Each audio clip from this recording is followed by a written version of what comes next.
हिरण्यपुर नामक गांव में हमेशा हरियाली थी। हरी भरी खेत, फूलों की बाग, घने पेड़ों से भरकर दिखने में बहुत आकर्षित और सुंदर था। उसी गांव में अभिराम और उसकी पत्नी स्वप्ना, उसके माता यशोदा और उसका पिता राजैया के साथ मिलकर एक घर में रहते थे। वो उसके गांव से शहर तक गाड़ी चलाते हुए उसके परिवार का देखभाल करता था। एक दिन जब वो शहर में गाड़ी चला रहा था तो मास्क पहन के दो लोग उसके गाड़ी में बैठते हैं। यहाँ कोरोना वायरस नामक एक भयानक वायरस है और वो एक आदमी से दूसरे को बहुत जल्दी फैल रहा है। इसी डर से सरकार ने बच्चों के पाठशाला से लेकर बड़ों के कार्यालय तक सबको छुट्टी दे दिया है। हाँ, मैंने भी सुना है। जब तक ये वायरस पूरी तरह से चले नहीं जाता है, हमें भी हमारे गांव में रहना होगा, यहाँ नहीं आना चाहिए। अभिराम जब तक उन आदमियों को उनके घर छोड़ देता है, बहुत देर हो जाती है और तब वो वहां से उसके घर चले जाता है। अगली सुबह वो अखबार में भी पढ़ता है कि कोरोना वायरस नामक एक भयानक वायरस बहुत तेजी से फैल रहा है और घर से बाहर निकलना सुरक्षित नहीं है और सभी को चेतावनी देते हुए मास्क पहन के घर पे रहने के लिए सरकार कहती है। कोरोना वायरस के बारे में ही शायद वो लोग कल गाड़ी में बात कर रहे थे।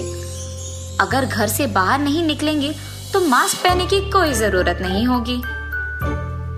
ये फैसला करके वो गाड़ी चलाने भी शहर नहीं जाता है और घर पे ही रहने का फैसला करता है।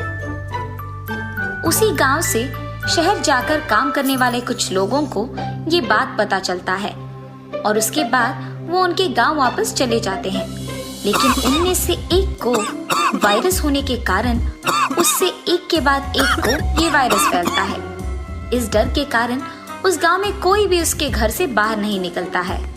ठीक उसी समय में अभिराम के पिता का सेहत बिगड़ जाता है और उन्हें अभिराम डॉक्टर के पास ले जाता है।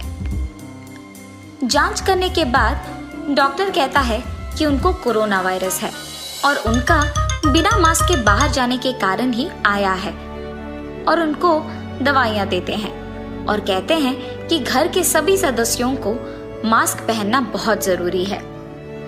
मास्क का पहनना जरूरी होने के कारण दवाइयां खरीदने के बाद बचे हुए पैसों के साथ अभिराम मास्क खरीदने जाता है।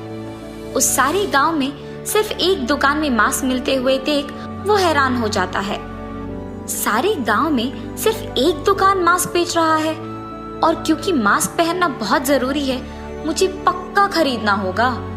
इसीलिए मास्क खरीदने वो दुकानदार के पास जाकर पूछता है, एक मास्क का क्या दाम है? सिर्फ 100 रुपए साहब।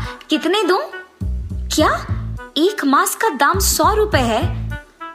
जी, इस पूरे गांव में सिर्फ मेरे दुकान में मास्क मिलेगा, इसीलिए मैं जितने में बेचता हूँ उतने में ही तुम्हें लेना होगा। मैंने सोचा कि दवाइयाँ लेने के बाद बचे पैसों से मैं मास्क खरीद पाऊंगा, लेकिन अब इन पैसों से सिर्फ एक मास्क खरीद पाऊंगा। पर मास्क तो सभी को पहनना होगा, अब मैं क्या करूं? ऐसे सोचते हुए वो मास्क खरीदे बिना उसके घर चले जाता है। मुझे कोई काम करके पैसे कमा के घर वालों के लिए मास्क खरीदना होगा।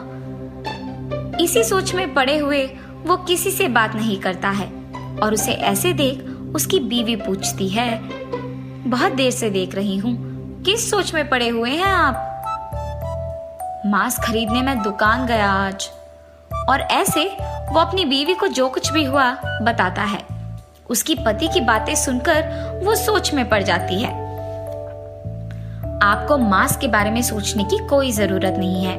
अगर आप मेरे विचार के अनुसार करेंगे तो सभी को मास्क आ जाएगा। क्या कह रही हो स्वप्ना? मेरे पास मौजूद पैसों से सभी को मास्क कैसे आएगा? आप पहले मेरी बात मानकर कपड़ों की दुकान जाइए और आपके पास बचे पैसों से एक सादा कपड़ा खरीद के ले आइए। उसकी बीवी के कहे के अनुसार ही अभिराम एक सादा कपड़ा खरीद के उसकी बीवी को देता है।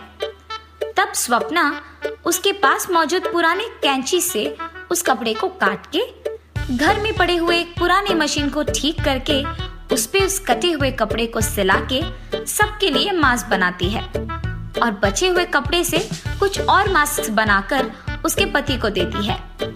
उतने सारे मास्क को देख अभिराम आश्चर्यचकित रह जाता है।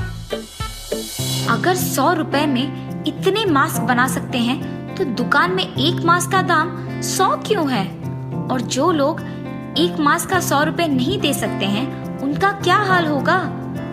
अब से मेरी तरह कोई मास्क ना खरीद पाने के कारण दुखी नहीं रहेगा, ऐसे सोचने लगता है। मैं वैसे भी कोई काम नहीं कर रहा हूँ, मास्क के बिना कई लोग दुखी हैं और मास्क भी यहाँ महंगी है, इसीलिए अब मेरी बीवी से मास्क सिलवा के इसी गांव में बेचना शुरू करूंगा। और इतना ही नहीं, कम दाम पे अगर मास्क बेचूंगा तो इस गांव के सारे लोग मुझसे ही खरीद पाएंगे और अपने अपने सेहत का ख्याल रख पाएंगे। ये सोचकर उस बचे हुए मास्कों को गांव में बेचने लगता है। मास्क मास्क, सिर्फ 20 रुपए का एक मास्क है, आइए आइए। उसके ऐसे कम दाम में बेचने पर बहुत सारे लोग उसके पास मास्क खरीदने आते हैं। आए हुए पैसों से वो और सादा कपड़ा खरीदकर उसके बीवी को सिलने के लिए देता है और उन मास्कों को बेचने लगता है। ऐसे वो बहुत कम समय में खुद का एक दुकान लगाता है। जल्द ही उसके नीचे काम करने के लिए लोगों को नौकरी पर लगाता है। एक दिन जब अभिराम मास्क बेच रहा था तो उस गांव के दुकानदार उसे देखता है। एक समय में मेरे पास मास्क खरीदने के लिए पैसे भी नहीं थे इस आदमी के पास, और अब इसने खुद से एक दुकान लगाया है। कम दाम पे मास्क बेचने के कारण सभी इसी के पास मास्क खरीदने आ रहे हैं और मेरे पास कोई नहीं। कुछ भी करके इसे रोकना होगा वरना मेरा नुकसान हो जाएगा। ये फैसला करके सोचने लगता है। हाँ, रात के समय में जब इसके दुकान में कोई नहीं रहेगा, वहां के मास्क को, कपड़े को और पैसों को चुरा लूंगा और तब देखूंगा कि ये मास्क कैसे बनाएगा। हाँ, उसके फैसले के मुताबिक उस रात को अभिराम की दुकान से वो सब कुछ चुरा लेता है। सुबह के समय में काम वाले जब दुकान खोलने आते हैं तो दुकान को खाली देख हैरान हो जाते हैं। अरे बाप रे, किसी ने यहाँ से हमारी चीजें चोरी कर लिया है। अभिराम वो सब देख बहुत दुखी होता है। तब एक आदमी, अभिराम तुम निराश मत हो, मुझे तुम पर विश्वास है। मास्क बनाने के लिए जरूरी कपड़ा मैं तुम्हें दूंगा और जब तुम्हारे पास पैसे होंगे तभी मुझे लौटा देना। ऐसे उसे कपड़ा मिलने पर वो वापस उन्हें सिलाता है और मास्क बनवाता है और उसे हमेशा की तरह बेचने लगता है। ऐसे बहुत दिन बीत जाते हैं। कुछ दिन बाद मास्क को बेचकर आए हुए पैसों को जमा करके अभिराम उस आदमी को लौटा देता है और हमेशा की तरह उसका व्यापार करते हुए खुश रहता है। अभिराम को हमेशा की तरह व्यापार करते हुए देख वो दुकानदार चौंक जाता है। वो इंसान मेहनत से काम करते हुए ईमानदारी से उसका व्यापार चला रहा है, इसीलिए मेरी चोरी करने के बावजूद वो उसके दुकान को चला पा रहा है। अगर मैंने उसके दुकान से चुराए हुए मास्कों को अपने दुकान में बेचा तो लोगों को पता चल जाएगा कि मैंने ही चोरी किया है और उन मास्कों का कोई उपयोग नहीं होगा। इससे बेहतर तो यही होगा कि मैं उस आदमी के पास जाकर उसे सच बताकर उसके सामान उसे लौटा दूं।